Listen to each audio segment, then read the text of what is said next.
Calon Presiden Indonesia yang diusung oleh Partai Demokrasi Perjuangan Indonesia, PDI Perjuangan Ganjar Pranowo terlihat datang ke Palembang, Sabtu tanggal 20 Mei tahun 2023.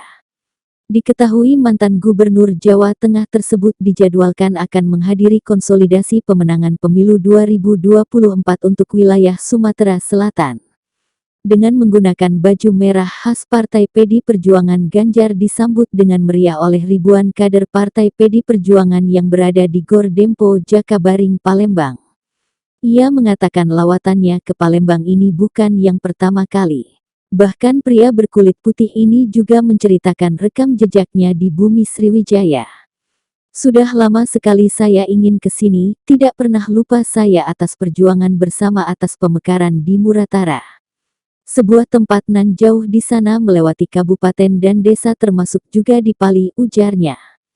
Tidak hanya itu, istri, adik dan saudara sepupunya juga berasal dari bumi Sriwijaya yang sampai saat ini tinggal di Palembang.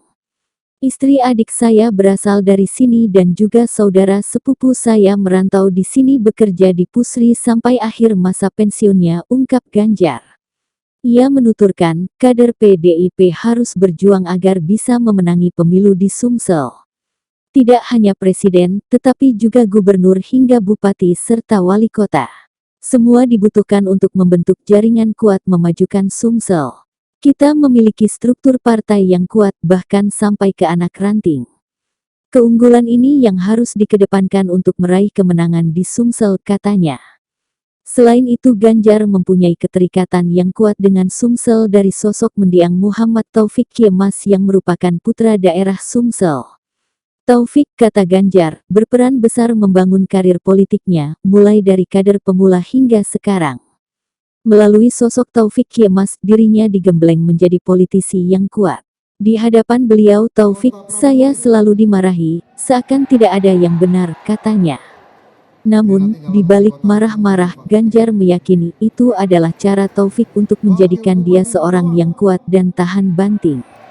Ajaran itu ia terapkan saat berkontestasi dalam pemilihan Gubernur Jawa Tengah 2013. Ketika itu, tidak ada pikiran untuk masuk ke eksekutif. Bahkan, dirinya bersiap untuk mencalonkan diri sebagai anggota DPR untuk ketiga kalinya. Namun, tugas untuk menjadi gubernur Jateng datang. Yang saat itu, popularitasnya hanya 7% dan elektabilitasnya hanya 3%. Jumlah itu kalah jauh jika dibandingkan dengan incumbent berpangkat Pangkostrat. Namun, Ganjar berhasil memenangi kontestasi itu. Dengan semangat yang sama, saya meyakini kita bisa menang di Pilpres dan Pileg, katanya disambut tepuk tangan gemuruh dari ribuan kader PDIP yang datang dari seluruh Sumsel. Ketua DPP Bidang Politik dan juga sekaligus Ketua DPR RI, setelah sebelumnya saya memberi tugas untuk bertemu secara rutin dengan Presiden Jokowi dan berdialog dengan para ketua, memberikan mandat penugasan kepada Mbak Puan Maharani untuk memenangkan pemilihan presiden dan pemilihan legislatif tahun. Ganjar Pranowo.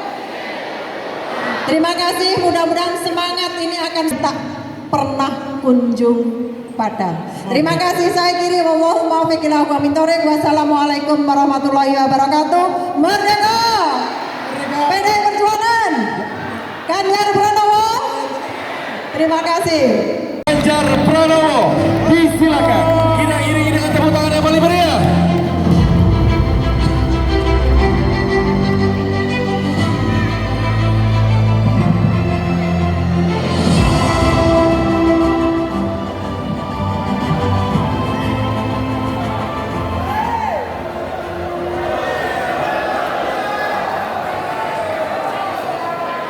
Bapak Ibu, saya sudah makan pempek. Berarti sudah sampai di bumi Sriwijaya. Assalamualaikum warahmatullahi wabarakatuh. Selamat siang, salam sejahtera untuk kita semua. Om Swastiastu, Namo Buddhaya, Rahayu. Salam Pancasila. Merdeka! Merdeka! Merdeka! Saya tidak pernah lupa wajah-wajah di depan saya ini yang dulu berjuang bersama-sama. Bagaimana pemekaran di Muratara, bagaimana tempat yang cukup jauh, beberapa jam kami harus melampaui banyak kabupaten dan desa di Pali.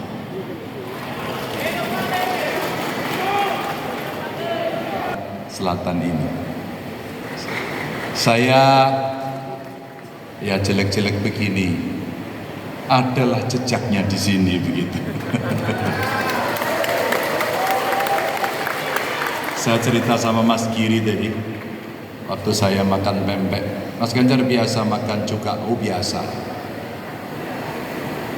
Kebetulan adik saya istrinya orang Palembang, wong Kito juga. Kebetulan saya juga punya saudara sepupu yang sejak merantau dia bekerja di sini, di Pusri, sampai pensiun,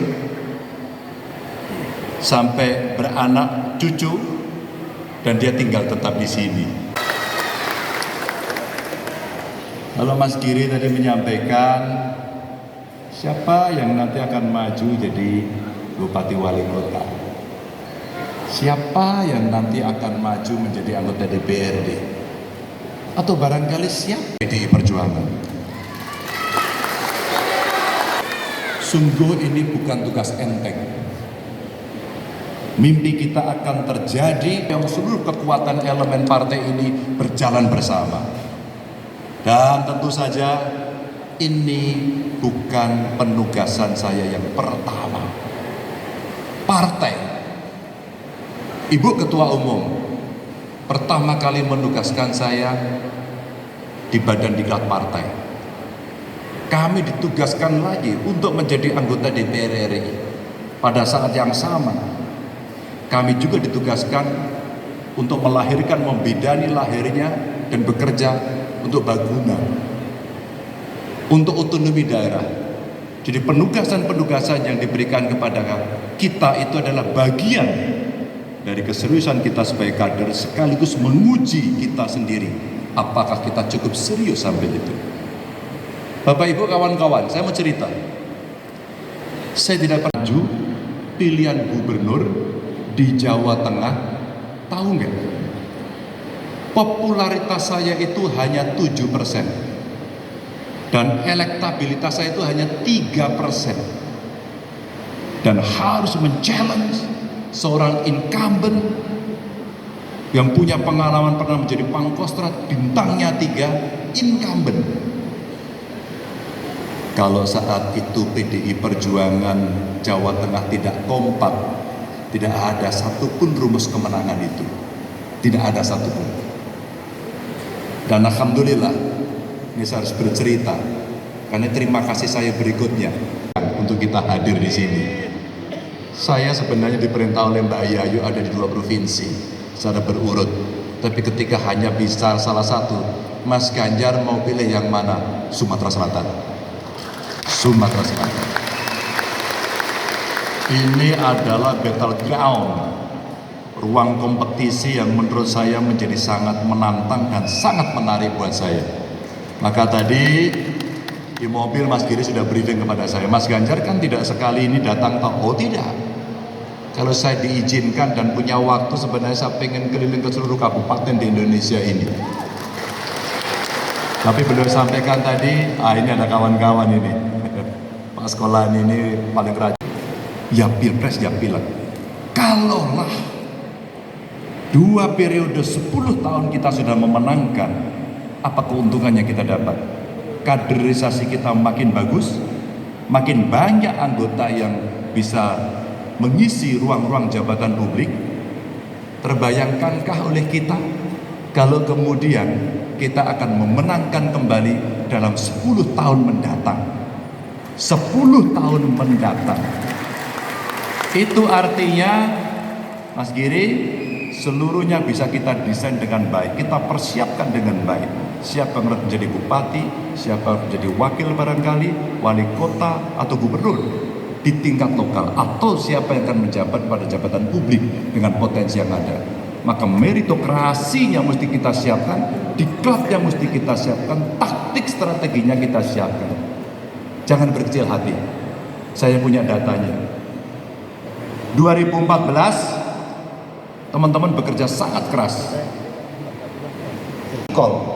Seperti apa yang kemudian membuat saya terharu karena pekerja migran kita di Taiwan, di Malaysia, di Hong Kong, di Arab Saudi, mereka bareng-bareng mengundang saya, Pak Ganjar, 5 menit buat kami cukup, tolong sapa kami. Itu kerjaan saya. Besok pagi, Ganjar Pranowo, Ganjar Pranowo, Ganjar Pranowo, merdeka, merdeka, merdeka. Baiklah, bersama-sama kita dengarkan pidato calon presiden Republik Indonesia tahun 2024 yang telah disampaikan oleh yang kami hormati Bapak